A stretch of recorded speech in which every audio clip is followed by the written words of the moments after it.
anjing. Sorry ya, aku sarjana ya, nggak gila kawin aku gila cari kerjaan. Ini aku butuh istirahat aja. Dulu ya guys ya, tengok nih ha. Aku mau tidur bisa tenang dari bus dari Jakarta ke Jogja kan 24 jam. Jadi aku numpang di masjid ini karena di hotel belum ditransfer. Karena nanti malam katanya. Tapi belum juga bapak ini bangunkan, tadi ibu itu bangunkan. Belum ditransfer karena nanti malam katanya. Tapi belum juga bapak ini bangunkan, tadi ibu itu bangunkan. Naik ke atas disuruh turun juga dibangunkan. Di lantai 2 juga kayak gitu disuruh turun. Maaf ya Mbak ya. Ini milik negara Indonesia kan Pak? Bentar. Saya posting ke Bapak Saya ganti, saya ngomong ganti. Nama masjid ini apa? Bentar. Saya gantian ngomong Bu. Boleh, kita bersopan-sopan pribadi. Silakan orang lain yang pakai sopan ya. Iya, itu negara. Saya Indonesia. Orang lain ya Pak, saya juga pakainya sopan ya. Ini di masjid ini ya, ini milik negara kan. Saya asli pribumi Indonesia ya. Di masjid ini ya, ada aja tingkahnya. Tuh. Saya 2 jam aja mau Ya, tidur. saya tanya Mbak pengen ya.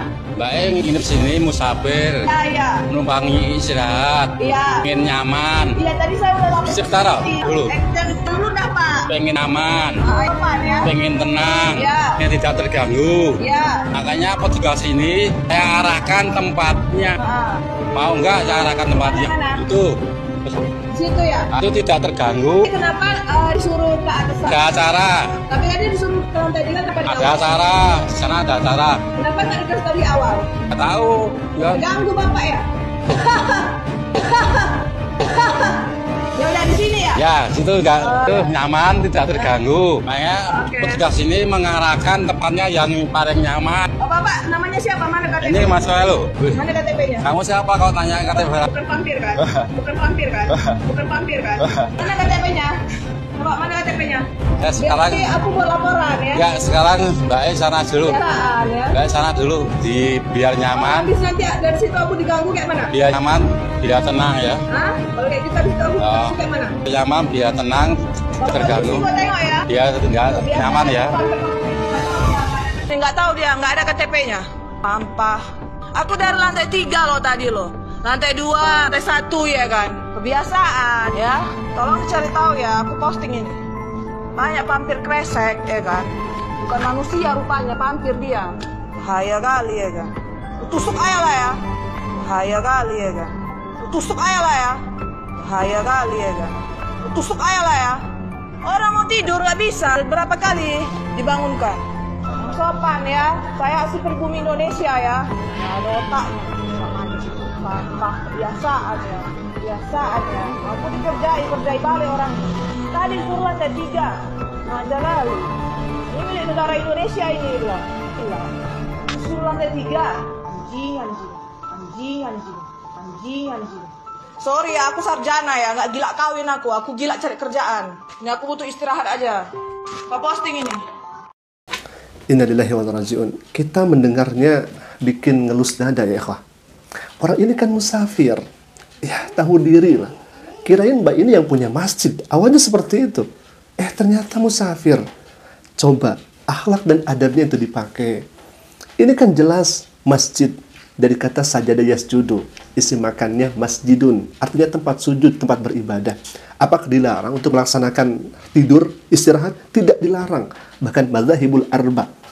Imam fikih yang 4 itu tidak melarang seorang tidur di masjid. Asalkan tidak mengganggu. Nah, ketika mbak ini di lantai 1, kemudian tidur, ada acara. Lantas mbak ini disuruh untuk menempati tempat yang kosong. Dan mbak ini ke atas. Orang di sana tidak mengetahui bahwa mbak itu musafir. Yang pertama. Yang kedua, tidak mengetahui bahwa mbak itu tidurnya atau istirahatnya itu tidak akan lama.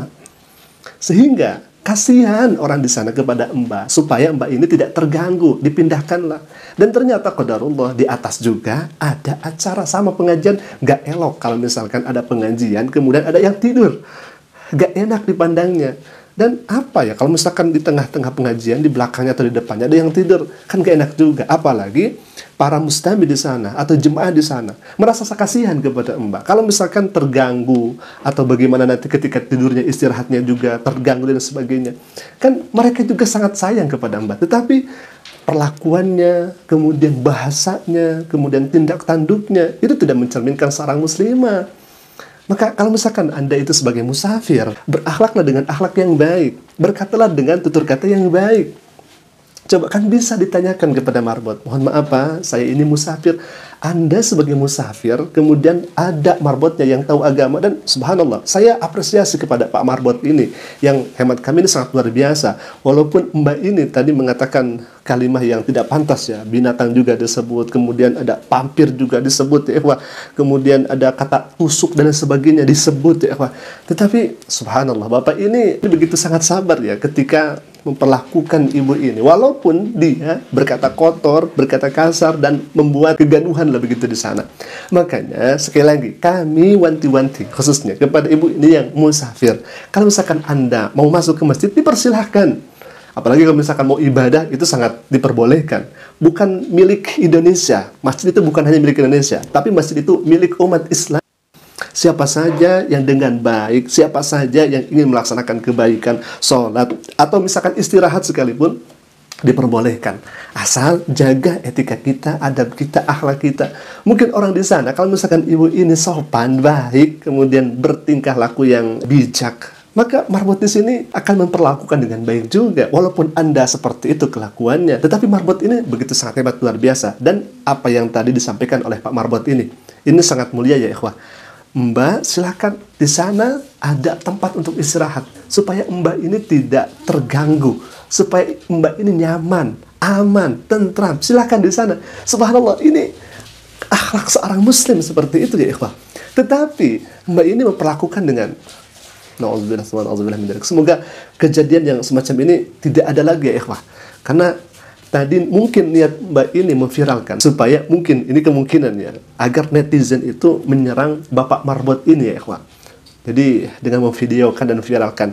Padahal kalau misalkan kita melihat bagaimana tingkah lakunya, kemudian kepribadiannya kalau misalkan seperti itu, apalagi sebagai musafir, justru rasa-rasanya ini mempermalukan Mbak yang mengupload video itu.